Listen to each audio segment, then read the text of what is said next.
La mayoría de los especialistas en Sagrada Escritura hoy coinciden en que Marcos es el evangelio más antiguo, el primer evangelio, aunque en nuestras Biblias siempre Mateo figura en primer lugar.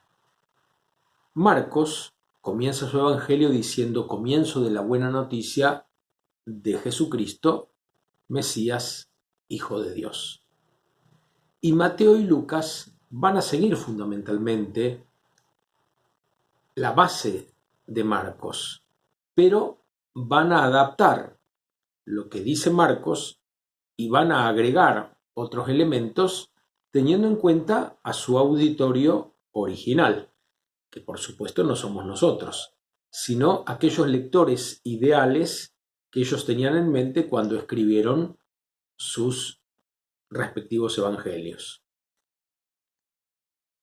Pensamos que Mateo escribió su evangelio para personas provenientes del judaísmo, hubieran o no aceptado a Jesús como el Mesías.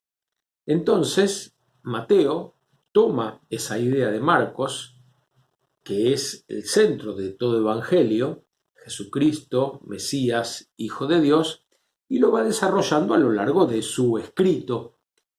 En 3 oportunidades, en el Evangelio según Mateo, encontramos una confesión explícita de Jesús como el Hijo de Dios. En el capítulo 14, cuando se relata a esa escena de Jesús caminando sobre las aguas, los discípulos que están en la barca dice que se postran y le dicen verdaderamente eres Hijo de Dios. Y en el capítulo 27, después de la muerte de Jesús, se dice verdaderamente este era Hijo de Dios. En el capítulo 16 encontramos a Pedro usando estas palabras, pero de otra forma. Pedro dice, tú eres el Mesías, el Hijo de Dios, el viviente o el Hijo de Dios.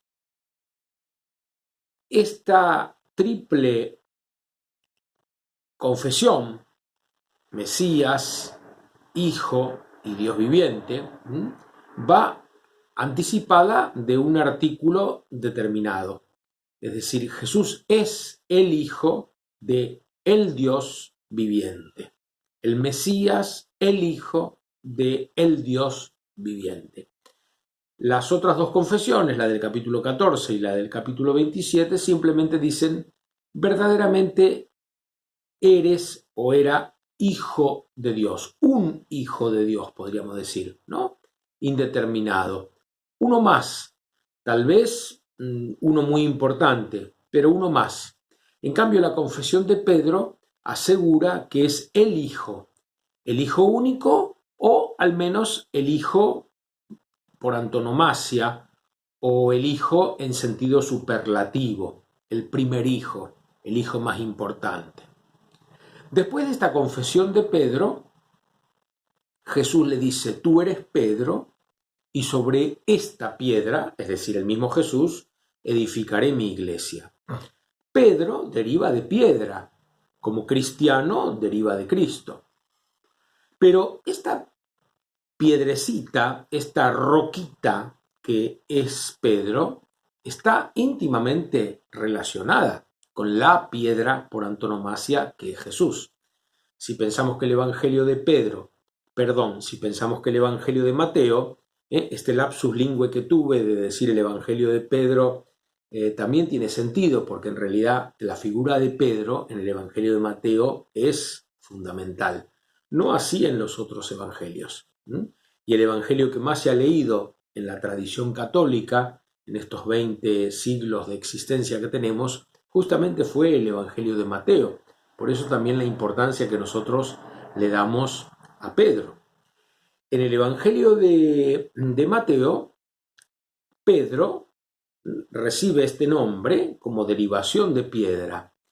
Y después que recibe este nombre, a continuación, Jesús anuncia su pasión y resurrección que debía dirigirse a Jerusalén, que ahí padecería y al tercer día resucitaría. Y entonces Pedro reacciona y dice: jamás, Dios no lo permita, esto no puede ser así. ¿Por qué? Porque Pedro, al que recién Jesús alabó, porque ni la carne ni la sangre le habían revelado que él era el Mesías, el Hijo del Dios vivo, sin embargo, ahora reacciona carnalmente y dice: no, esto no puede ser así. Porque si es el Mesías, si es el Hijo de Dios, todo le debe ir bien y debe triunfar con poder sobre los otros poderes. No entiende la lógica del reino de los cielos que viene a anunciar Jesús. No entiende esa lógica de la semilla más pequeña, como el grano de mostaza, que se transforma en un árbol frondoso, el más grande de los árboles, en el cual pueden anidar toda clase de árboles. Esta lógica Pedro todavía no la entendió. Por eso se opone. No, de ninguna manera. Dios no lo puede permitir. Y Jesús entonces le dice a Pedro: va de retro, Satanás. No retírate, no aléjate, como a veces proponen algunas traducciones, sino ponte detrás de mí, subordínate a mí, porque te has convertido en un scandalon, es decir, en una piedra de tropiezo.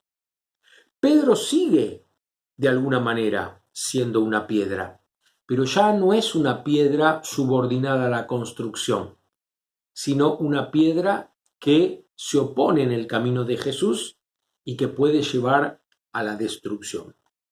El Evangelio de Mateo nos recuerda: no todo el que dice Señor, Señor, entrará en el reino de los cielos. Hemos bautizado, hemos predicado en tu nombre, hemos anunciado. No los conozco. Duras palabras las de Jesús.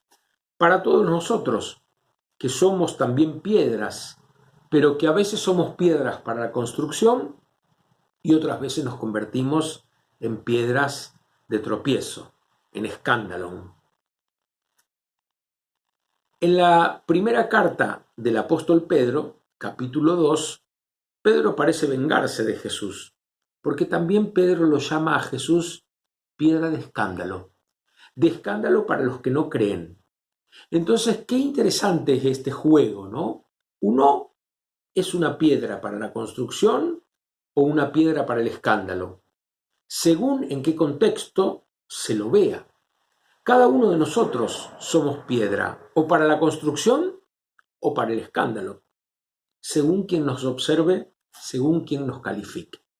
Lo importante es que seamos discípulas y discípulos de Jesús, la roca que nos salva, la piedra por excelencia, aquella que los arquitectos rechazaron y se convirtió en la piedra angular. La piedra angular, que es la que permite que la ojiva, que el arco se sostenga. Hay una piedra que es indispensable para que este arco, esta ojiva, no se venga abajo. Y ese es Cristo. En la medida en que nosotros estemos unidos a Cristo, podremos ser muchas veces piedra de escándalo para algunos, porque no están en este sendero. O podremos ser otras veces piedra de construcción. Lo importante es que no seamos piedra de escándalo para el Señor, que no nos apartemos de la lógica del reino, en la cual los últimos, los humildes, los pequeños, los que se hacen como niños, son los que entran. Y los demás, los que creemos que sabemos algo, los que creemos que no tenemos nada que aprender, esos quedamos fuera.